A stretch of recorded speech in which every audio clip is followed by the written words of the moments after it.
제가 극아이라서요. 이렇게 반응해 주시면 당황을 하거든요. 저는 울산 다운 공동체 교회 20대 싱글을 맡고 있고 몽골을 섬기는 몽글로리 목장의 목자 김영구 목사입니다. 처음에 와서 굉장히 긴장했거든요. 처음 보는 분들이고 뭐 이걸 걱정을 했는데 아까 싱어분이 올라오셨는데 아는 얼굴이 두 얼굴이나 있어서 한 분은 저랑 같은 침대를 썼던, 표현 이상하죠? 저희 집에 평생 때 오셔갖고 저희 안방을 내드려서 거기서 주무셨던 부목자 됐다는 소문을 들었던 것 같아요. 박희선 부목자님 맞나요? 예, 맞던 것 같고, 또 한 분은 제가 기억하는데 아마 그때 대학원에, 서울 쪽에 대학원을 합격을 했는데 목자를 할지 뭐 이렇게 고민을 하다가 남겠다 뭐 이런 헌신을 했던 기억이 나는 그분이 있습니다. 정말 좋은 교회인 것 같습니다. 허성신 목사님은 제가 뭐 설명드리지 않아도 여러분이 더 잘 아시고 좋은 분인 거 다 알 것 같아요. 설명하지 않고요. 또 예배는 하나님만 영광을 받으시는 거니까, 또 저를 보기 오신 것이 아니고 말씀 듣고 예배하러 오셨기 때문에 한 줄로 제 소개를 끝으로 하고 이제 말씀으로 곧바로 들어가겠습니다. 성경은 구약 39권 그리고 신약 27권 총 66권으로 이루어져 있습니다. 많이들 아시겠지만 여러분 이거 외울 때 어떻게 외우죠? 9구단으로 외우잖아요. 그렇죠? 39, 27, 그래서 66권 이렇게 외웁니다. 그러면 여러분 성경은 몇 장으로 이루어져 있을까요? 왠지 아실 것 같았는데 1189장으로 이루어져 있습니다. 1189장 가운데 별명이 붙은 장들이 있어요. 대표적으로 사랑장이라는 게 있는데 그게 바로 고린도전서 13장입니다. 사랑은 언제나 오래 참고 사랑은 언제나 온유하며, 이런 여러분이 잘 아시는 그 CCM 가사와도 같은 그 장이고요. 또 부활을 다루는 장이 있는데 그 장이 바로 고린도전서 15장이 부활장이라고 흔히들 이렇게 이야기합니다. 그런데 이 고린도전서 13장과 고린도전서 15장과 더 유명한 장이 하나 있는데 그게 뭐냐면 바로 오늘 본문인 히브리서 11장입니다. 이 11장을 뭐라고 부르는지 아십니까? 믿음장이라고 불러요. 왜냐하면 믿음의 정의를 내리고 믿음으로 살았던 신앙의 선배들의 이야기를 하나하나 기록하고 있기 때문에 그렇습니다. 그럼 이 시간 한 가지만 질문을 드리겠습니다. 여러분, 믿음이 뭘까요? 믿음이 뭘까요? 제가 이 자리에 계신 한 분을 이렇게 쳐다보면서 지목하면서 믿음이 뭘까요? 라고 물으면 아마 대부분 당황하실 겁니다. 왜냐하면 신앙생활하면서 가장 많이 듣고 제일 많이 쓰는 말이 믿음이라는 말을 해도 과언이 아닌데 불구하고요. 그래서 정작 믿음이 뭐냐라고 물으면 곧바로 답하기가 굉장히 어렵습니다. 혹시 이 순간 드라마에, 아주 오래된 드라마 한 장면이 떠오르는 분들이 있지 않을까 생각해 봅니다. 2003년도에 굉장히 히트를 친 드라마인데 대장금이라는 드라마가 있었습니다. 아마 젊은 분들은 그 드라마를 봤다기보다는 아마 짧은 영상으로 이런 대사를 아마 기억하실지 모르겠습니다. 그 주인공이 서장금이라는 아이가 있는데 이 친구가 어린 나이에 수락관에 들어갑니다. 그리고 어린아이인데 맛만 보면 이 음식에 뭐가 들어갔는지를 기막히게 맞히는 거예요. 너무너무 신기해서 상궁이 불러다가 물어봅니다. 넌 어찌 여기에 홍시가 들어갔다고 어떻게 아는 거야? 라고 물으니까 그때 주인공이 굉장히 유명한 대사를 합니다. 홍시 맛이 나서 홍시라고 한 건데 왜 홍시라고 생각하느냐 물으시면 그냥 홍시 맛이 나서, 이렇게 얘기를 하거든요. 제가 방금 드린 믿음이라는 질문에 대해서 대부분의 분들이 이렇게 생각하실 겁니다. 믿음이 믿는 거라서 믿는다고 했는데 믿음이 뭐냐고 물으면 그냥 믿는 거라고. 우리가 가장 많이 쓰는 말인데 왜 믿음이 뭐냐고 물으면 믿음은 이것이다라고 단번에 답하지 못할까요? 우리에게 믿음이 없어서일까요? 그건 아닙니다. 간혹 성도들을 보면 목사인 제 입으로 말하기 부끄럽지만 저보다 훨씬 믿음이 좋은 분들을 볼 때가 많습니다. 단지 대답을 못하는 이유는 뭐냐면 믿음이 무엇인지 단 한 번도 진지하게 생각해 보지 않았기 때문에 그래요. 야, 믿음으로 구원받는데 야 믿어야 된대 이 얘기만 들었지 그러면 그 믿음이 뭔지에 대해서 고민해 본 적이 한 번도 없는 거예요. 제가 개인적으로 바라기는 오늘 설교를 듣고 또는 듣는 중에 아니면 집에 돌아가서 내일이 오기 전에 나에게 믿음이 무엇이다라는 정의를 내리거나 또 그것도 아니면 단 한 번이라도 진지하게 내 믿음이 뭐지? 나를 주일날 쉬지 않고 이 교회당에 나오게 하는 그게 뭐지라는 그것들을 얻을 수 있는 기회가 주어진다면 저는 오늘 이 자리에 설교하는 의미가 있다라고 확신합니다. 그러나 여기서 제가 말하는 믿음은요, 믿음의 정의는요, 일반적인 것이 아닙니다. 오늘을 살아내는 나의 믿음에 대한 정의입니다. 여기서 핵심은 오늘과 나입니다. 오늘 말씀을 살피며 우리 한 사람 한 사람이 오늘을 살아내는 나의 믿음의 정의를 찾았으면 합니다.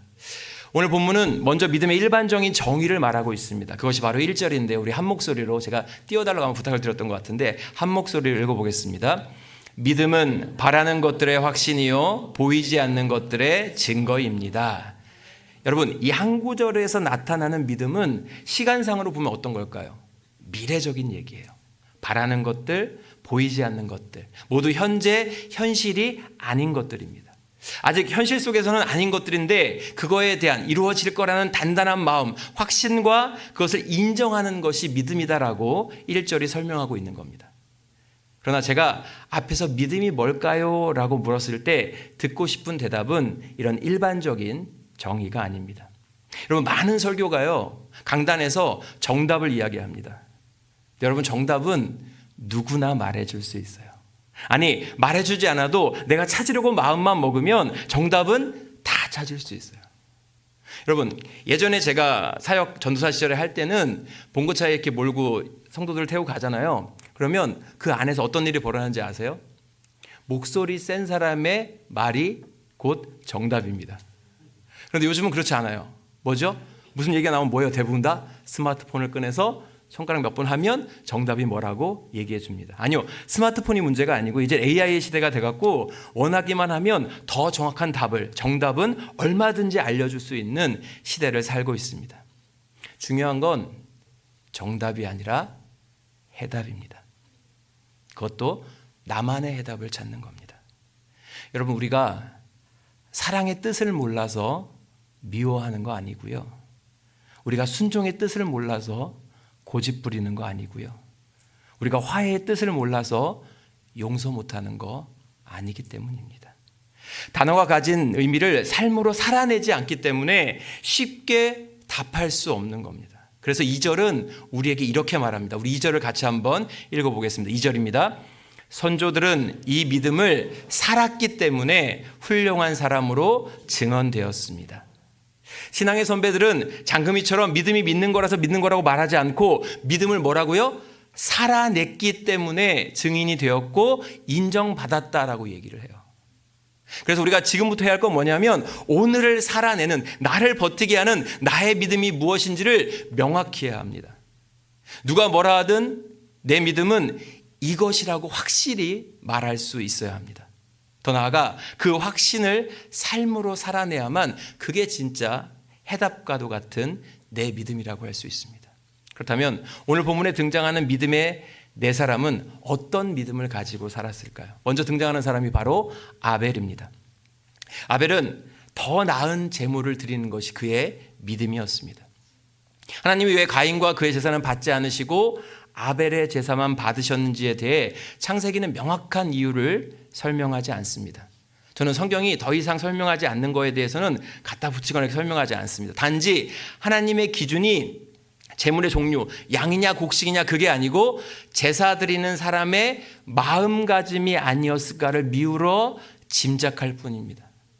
또 한 가지 생각할 수 있는 건 창세기 4장 7절에서 하나님께서 가인을 책망하는 장면을 통해 알 수 있는데 우리 창세기 4장 7절을 함께 읽어보겠습니다. 그 한 부분만 읽어볼게요. 어떤 부분이냐면 내가 올바른 일을 부터 읽겠습니다. 내가 올바른 일을 하였다면 어찌하여 얼굴빛이 달라지느냐. 하나님이 가인을 책망하는 구절이죠. 이 구절을 보면 가인의 제사는 올바른 일이 아니고 아벨의 제사는 올바른 일이라는 것을 알 수 있습니다. 그러므로 아벨의 믿음은 뭐냐면 하나님 보시기에, 사람 기준 말고요, 하나님 보시기에 올바른 것을 하는 겁니다. 성경이 말하는 것이 여기까지이기 때문에 아벨의 믿음에 대해 덧붙일 수 없지만 아벨의 믿음은 하나님 보시기에 올바른 것을 행하는 겁니다. 아벨에게 만약 천국에 가서 당신의 믿음이 뭐냐고 물으면 그는 아마도 난 다른 거 모르지만 심지어 형의 손에 죽겠지만 하나님 보시기에 올바른 것 하는 거, 그거 하나 왔다고 이렇게 말할 겁니다. 두 번째 사람은 에녹입니다. 에녹은 죽지 않고 하늘로 옮겨간 사람입니다. 제가 앞에서 일반적인 믿음의 정의가 아니라 각자가 살아내는 믿음이 무엇인가를 아는 것이 중요하다라고 말씀드린 이유가 바로 여기에 있습니다. 여러분, 믿음이라고 똑같이 쓰지만 다르게 읽히고 다르게 살아내기 때문에 그렇습니다. 에녹의 믿음은 하나님을 기쁘시게 해드리는 겁니다. 그렇다면 하나님을 기쁘시게 해드리는 것이 무엇일까요? 창세기 5장 24절은 이렇게 기록합니다. 우리 한 목소리로 한번 읽어보겠습니다. 에녹은 하나님과 동행하다가 사라졌다. 하나님이 그를 데려가신 것이다.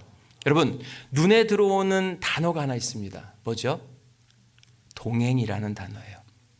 제가 동행을 사전으로 찾아봤더니 일정한 곳으로 같이 가거나 오거나 하는 것, 이렇게 정의가 되어 있습니다. 제가 아주 어릴 적 기억입니다. 어머니와 함께 대구 외갓집에 갔습니다. 그 외갓집에 머물다가 다시 어머니의 외가, 그러니까 외할머니 친정이죠, 안동으로 할아버지와 함께 간 적이 있습니다. 어릴 때지만 굉장히 그 인상적인 게 뭐냐면 저희 엄마랑 저희 외할머니 뒤에 이렇게 걸어가고 있고요, 외할아버지 혼자 이렇게 막 앞에 막 뭔 일 급한 일 것처럼 막 혼자만 막 가시는 거예요. 아마 그런 장면 보신 분 기억날 겁니다. 특히 옛날 어른들, 특히 남자분들은 더욱 그랬던 것 같아요. 그런데 그 장면이 저에게 왜 인상적이었냐면 어머니가 이렇게 말씀하셨기 때문입니다. 아유, 우리 아버지는 옛날 생각이 가득 차서, 뭐 고루하다라고 표현하죠. 엄마랑 같이 걸으면 큰일 나는 줄 알아요. 꼭 저렇게 거리를 두고 걸어가요. 이렇게 얘기하셨어요. 어릴 때, 굉장히 어릴 때인데 그 상황과 어머니의 말씀이 저에게 굉장히 인상 깊게 느껴졌습니다. 여러분, 뭐 그게 어떤 이유든 간에 멀리 떨어져 가는 것 동행일까요? 아닐까요? 아니죠.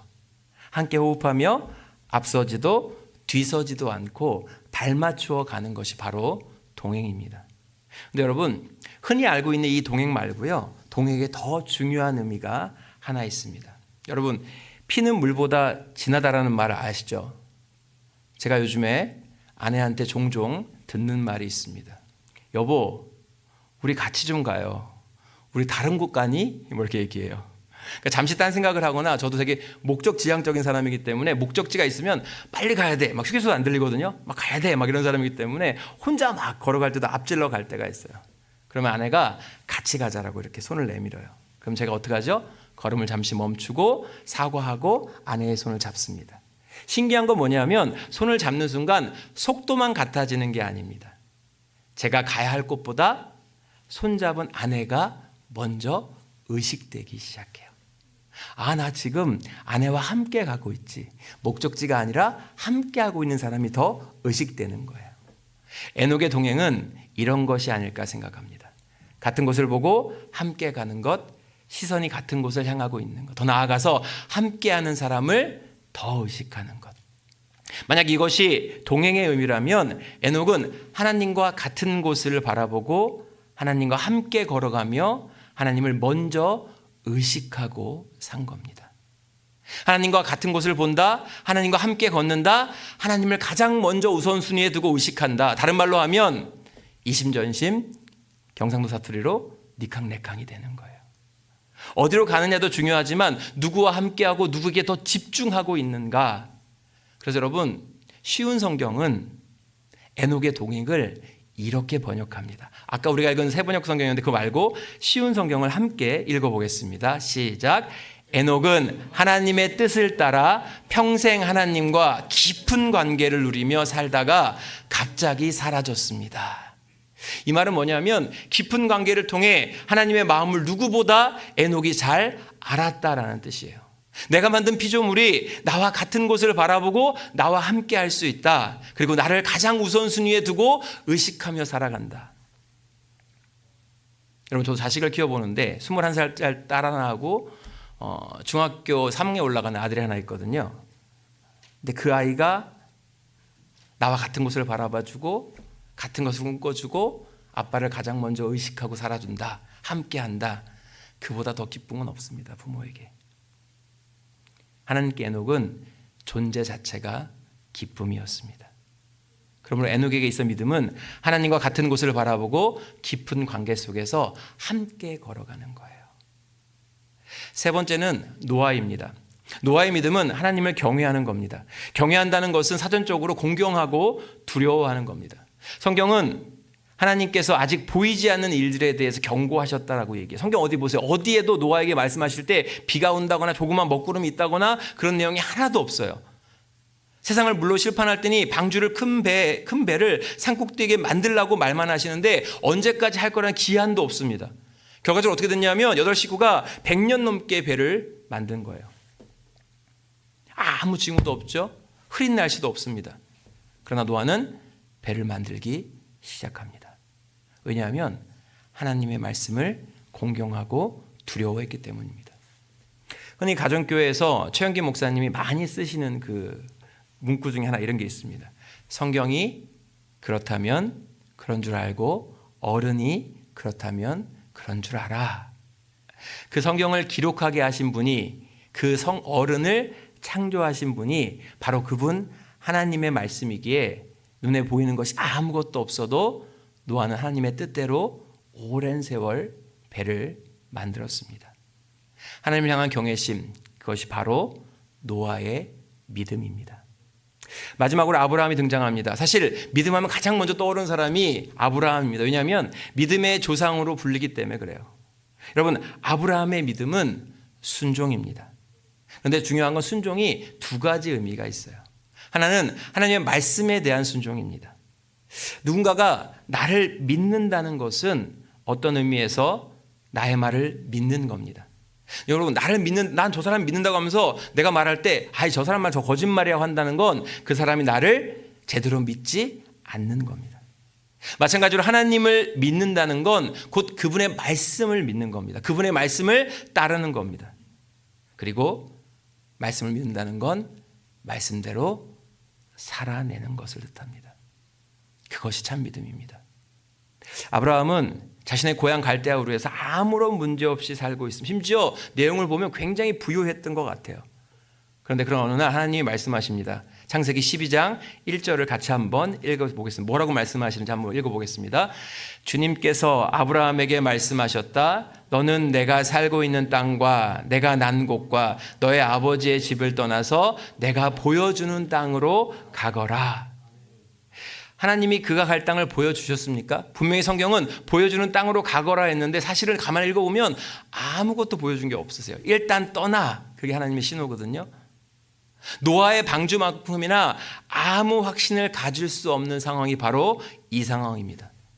여러분, 눈에 보이는 건 실제 보세요. 여러분이 한번 아브라함이 되어보세요. 지금 자기 눈에 보이는 건 하나님이 약속하는 그 땅이 아니라 오히려 뭐예요? 잘 살고 있는, 자기가 일궈놓은 지금의 땅, 자신이 태어난 곳, 익숙한 곳, 그리고 아버지의 집, 모든 걸 가지고 있는, 부유하게 살고 있는 지금 이 현실이 자신에게 보이는 겁니다. 여러분 같으면 어떻게 하시겠습니까? 그런데 이어지는 구절은 이렇게 기록합니다. 창세기 12장 4절도 같이 읽겠습니다. 아브라함은 주님께서 말씀하신 대로 길을 떠났다. 롯도 그와 함께 길을 떠났다. 아브라함이 하란을 떠날 때 나이 75이었다. 어떻게 해요? 마치 어른들 기억하시죠? 예전 보험 광고 보면 이런 거 있습니다. 이순재 선생님이 뭐 하죠? 묻지도 따지지도 않고 하나님을 믿고 하나님의 말씀을 믿기에 그대로 순종합니다. 그 말씀에 의지해서 순종함으로 고향을 떠납니다. 액션만 취한 게 아니라 실제로 떠납니다. 이것이 말씀에 대한 온전한 순종입니다. 그러나 또 하나의 순종이 있어요. 그 순종은 뭐냐면 주어진 상황에 대한 순종입니다. 인생에 있어서 하나님의 인도하심이 항상 이해가 되진 않습니다. 여러분, 하나님의 말씀이 또는 하나님의 나에게 펼쳐진 상황이 다 이해되면 이 자리에 성도들이 넘쳐날걸요? 한국교회 안에 교회당이 모두 막 북적북적 거릴 겁니다. 왜? 다 이해되니까요. 근데 그러면 신앙이 아닙니다. 이해가 되지 않는 가운데 믿고 나아가는 게 신앙입니다. 때로 목회자로서 성도들에게 어떻게 설명해야 좋을지 모를 때가 한두 번이 아닙니다. 진짜 신앙 좋고 진짜 열심히 일하셨는데 사업에 실패하거나 회사에서 실직하거나 자녀에게 문제가 생기거나 혹은 병이 드는 상황에서 목사님, 저는 사실 위로를 전하기가 굉장히 어렵습니다. 근데 중요한 건 이 상황이 아무리 잘 믿어도 우리 안에 일어난다라는 거예요. 오히려 여러분, 제대로 믿기 시작하면 연단의 훈련이 시작되면요, 이런 일이 더 많이 일어나요. 때로는 오랜 세월 광야에 내쳐지기도 해요. 하나님, 나를 광야에서 언제 끄집어내실 거예요? 근데 목회하면서 진짜 어려울 땐 뭔지 아세요? 저도 이제 봉사 생활 오래 하고 뭐 인도도 하고 막 하니까 이런 상황에서 이렇게 위로를 전하면 된다라는 것들이 생길 거 아니에요. 그런데 진짜 지금도 위로를 전하기 힘든 건 뭐냐면 죽음 앞에서입니다. 목사지만 때로는 하나님이 너무하신 건 아니냐는 생각이 들 때도 있습니다. 그러나 우리를 구원하신 하나님이 도무지 이해할 수 없는 상황 가운데에도 우리를 더 성장시키고 새롭게 만들어 가신다는 것을 믿고 순종하는 것, 그것이 바로 상황에 대한 믿음입니다. 왜냐하면 하나님은 신실하신, 실수가 없으신 하나님이기 때문입니다.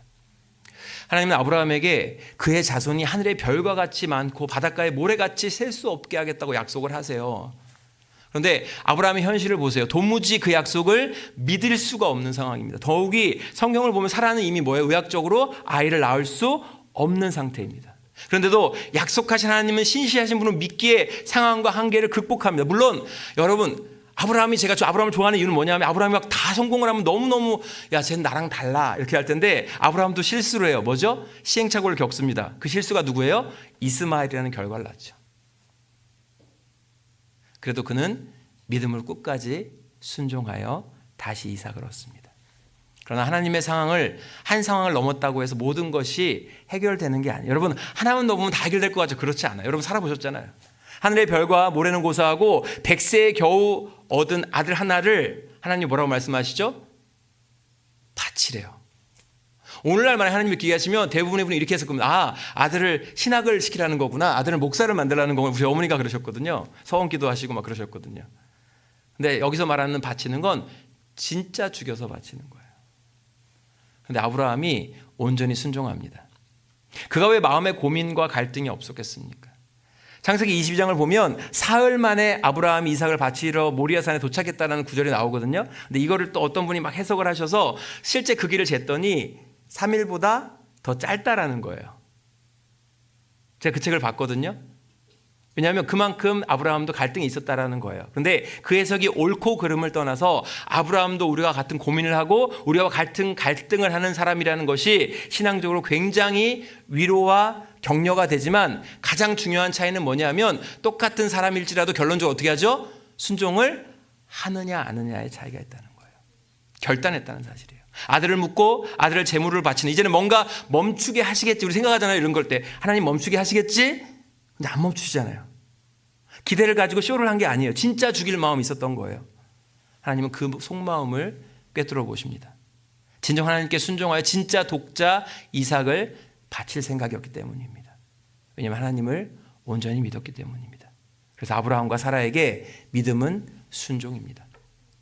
여러분, 저는 오늘 말씀을 통해 믿음은 이 네 사람과 같이 하나님 보시기에 올바른 것, 하나님을 기쁘게 해드리는 것, 하나님을 경외하는 것, 순종하는 것이라고 여러분에게 알려드리라고, 받아 적으세요. 네 가지 기억하세요. 꼭 기억하세요. 이 말씀을 드리고 싶은 게 아닙니다. 이 네 사람의 이야기는 유초등부 아이들도 다 알아요. 이 네 가지가 참 믿음의 모습이니 이 네 가지 중에 하나 사지선다 골라서 그대로 살아내십시오 말씀드리고 싶은 것도 더더욱 아닙니다. 여러분, 제가 만약 믿음이 있어도 되고 없어도 되는 것이라면 저는 오늘 이렇게 소리 높이지 않을 겁니다. 그러나 성경은 우리에게 이렇게 얘기합니다. 오직 믿음으로만 살 수 있다고.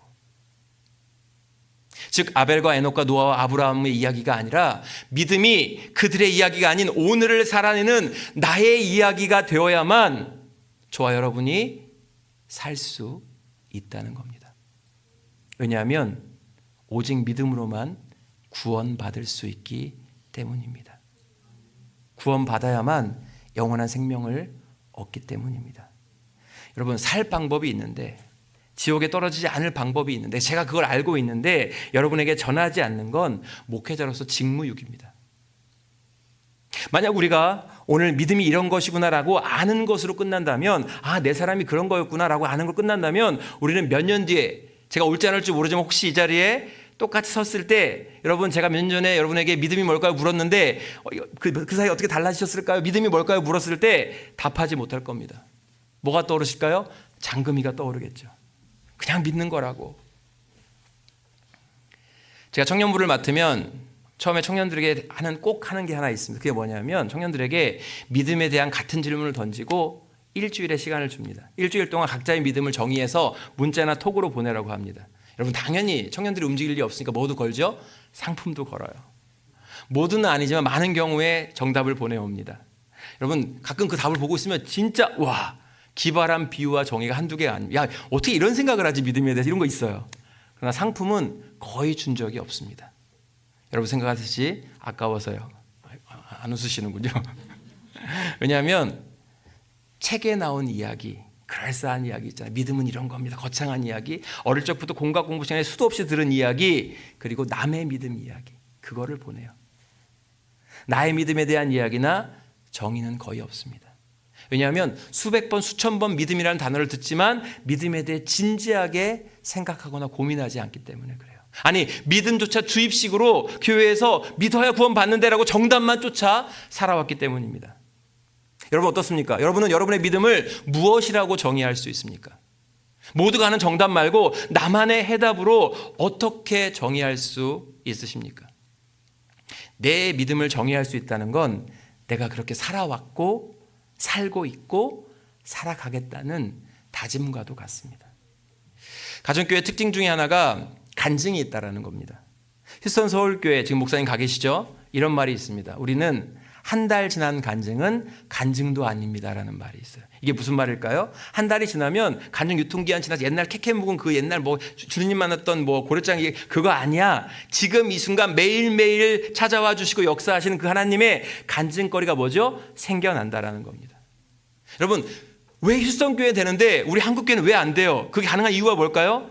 목장 모임을 통해서 당장 다음 주에 응답에 확인할 수 있는 구체적인 기도 제목을 내고 같이 기도하고 그게 응답됐는지 확인하고 그 다음 주에 하나님이 역사하셨네라고 알려주고 이게 하나님의 역사구나라고 깨닫고 그렇게 살아내는 거예요. 그러면 간증이 넘쳐나요.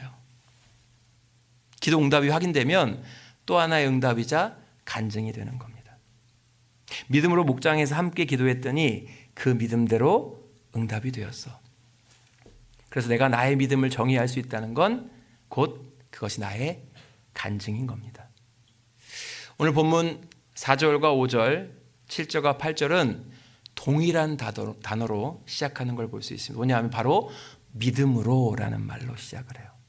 믿음으로 아벨은, 믿음으로 에녹은, 믿음으로 노아는, 믿음으로 아브라함은 이제는 저와 여러분의 이름을 넣을 때입니다. 믿음으로 아무개는, 믿음으로 김영구는.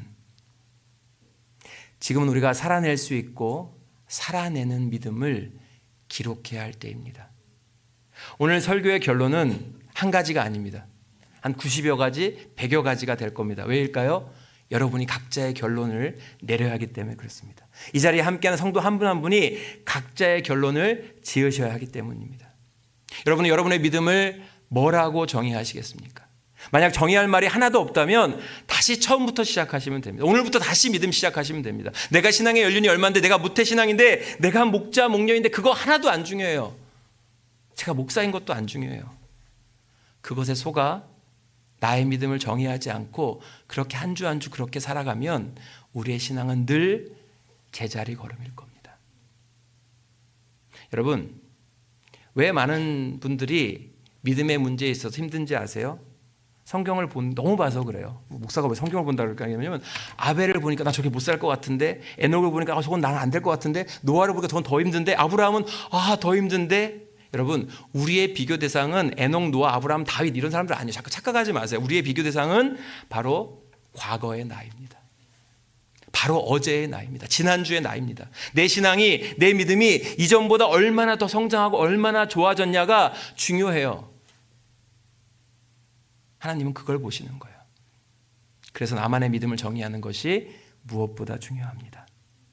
내 믿음의 정의가 내 신앙을 돌아보고 점검할 수 있는 잣대가 되기 때문입니다. 내 믿음은 무엇인가? 지금 이 순간 이 자리에 나를 있게 한 믿음은 무엇인가? 저는 오늘 여러분이, 집에 돌아가 오늘이 가기 전에 그 해답을 찾기를 간절히 소원합니다. 바라기는 이번 주 목장 모임에서 다 같이 나의 믿음을 정의하며 내가 왜 그런지 나누셨으면 하는 그런 바람이 있습니다. 작년 말 제가 사역하는 다원공채교회는 주일 말씀 묵상하는 가운데 저희가 이제 한 권을 정해서 쭉 묵상하거든요. 3년 6개월에 걸쳐서 사도행전 1장부터 28장까지의 그 말씀을 모두 마쳤습니다. 저희가 교회가 2025년에 들어 가장 고민하고 실천하는 부분 중에 하나가 뭐냐면 나만의 사도행전 29장을 어떻게 써내려 갈 것인가라는 거였어요. 저희 초원지기들이랑 저도 비롯해서 다 초원지기들이랑 뭐였냐면 나의 2025년 내 사도행전 29장 1절은 그게 주제였어요. 그래서 다 써고 칼럼에 다 이렇게 막 싣고 막 그랬거든요. 근데 저희 교회뿐만 아니라 종종 사도행전 29장을 써내려 간다 뭐 이런 얘기를 많이 들어보셨을 겁니다. 아마 많이들 쓰는 말이거든요. 그런데 저는 오늘 이렇게 말씀드리며 도전을 드리고 말씀을 맺고자 합니다. 믿음의 장이라고 불리는 히브리서 11장은 40절로 끝이 납니다. 그리고 12장으로 넘어가죠. 그런데 11장 41절을 우리에게 만약 기록하라고 한다면 우리는 무엇이라고 기록할지. 물론 믿음의 정의가 하나뿐인 건 아닙니다. 우리는 매일매일 삶에서 믿음을 계속해서 점검하고 재정의해 가며 살아가야 합니다. 신앙이 성장한다는 건 믿음도 다시 정의되어져 가는 겁니다.